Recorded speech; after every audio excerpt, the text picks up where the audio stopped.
বাংলাদেশ থেকে যে পরিমাণ তৈরি পোশাক রপ্তানি হয় তার প্রায় 50% যায় ইউরোপীয় ইউনিয়নের বিভিন্ন বাজারে। সেই বাজারই দিচ্ছে হতাশার খবর। ইউরোস্ট্যাটের তথ্য 2023 সালের জানুয়ারি থেকে এপ্রিল পর্যন্ত বিশ্ববাজার থেকে 2818 কোটি 70 লাখ ইউরো মূল্যের তৈরি পোশাক আমদানি করেছে ইউভুক্ত 27টি দেশ। চলতি বছরের একই সময়ে তা নেমে এসেছে 2641 কোটি 62 লাখ ইউরোতে, অর্থাৎ বছর ব্যবধানে কমেছে 6.68%। অঞ্চলটির এমন আমদানি সংকোচন নীতিতে বড় প্রভাব পড়েছে বাংলাদেশের রপ্তানিতে। হিসাব বলছে এ সময় বাংলাদেশ থেকে ইউরোপীয় অঞ্চলে তৈরি পোশাকের রপ্তানি কমেছে 9.85%।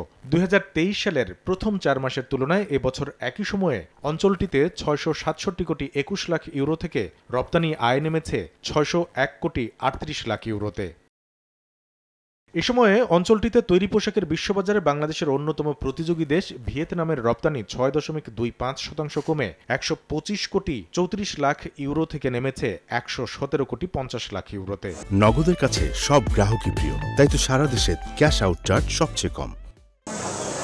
চলমান বৈশ্বিক অস্থিরতার মধ্যে প্রতিযোগিতার বাজার দখলে এগিয়ে থাকতে দেশের শীর্ষ রপ্তানি খাতের উৎপাদন থেকে রপ্তানি পুরো প্রক্রিয়াকে সর্বোচ্চ অগ্রাধিকার দেওয়ার পরামর্শ দিচ্ছেন অর্থনীতিবিদরা। গার্মেন্টস সেক্টরের আসলে শিডিউলগুলো এমন যে সেখানে কিন্তু একদিনও যদি দেরি হয় তাহলে সেক্ষেত্রে কিন্তু বায়াররা সেটা অ্যাকসেপ্ট করে না, তখন কিন্তু এই পণ্যটা উড়োজাহাজে করে পাঠাতে হয়, যার খরচটা কিন্তু অনেক বেশি।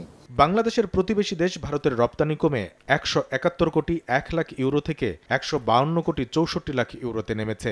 এ সময় তুরস্ক থেকে কমেছে সবচেয়ে বেশি 11.84%। তবে অঞ্চলটিতে সবচেয়ে কম কমেছে চীনা পোশাকের রপ্তানি, মাত্র 1.81% কমে 666 কোটি 48 লাখ থেকে নেমে দাঁড়িয়েছে 654 কোটি 41 লাখ ইউরোতে। মার্কিন বাজারও হাঁটছে আমদানি সংকোচন নীতিতে। 2023 সালের এপ্রিল পর্যন্ত 4 মাসে যেখানে যুক্তরাষ্ট্র আমদানি করেছে 2520 কোটি 22 লাখ ডলার মূল্যের তৈরি পোশাক, সেখানে চলতি বছরের একই সময়ে তা কমে দাঁড়িয়েছে 2368 কোটি 97 লাখ ডলারে। কামরুল হাসান সবুজ, সময় সংবাদ, ঢাকা।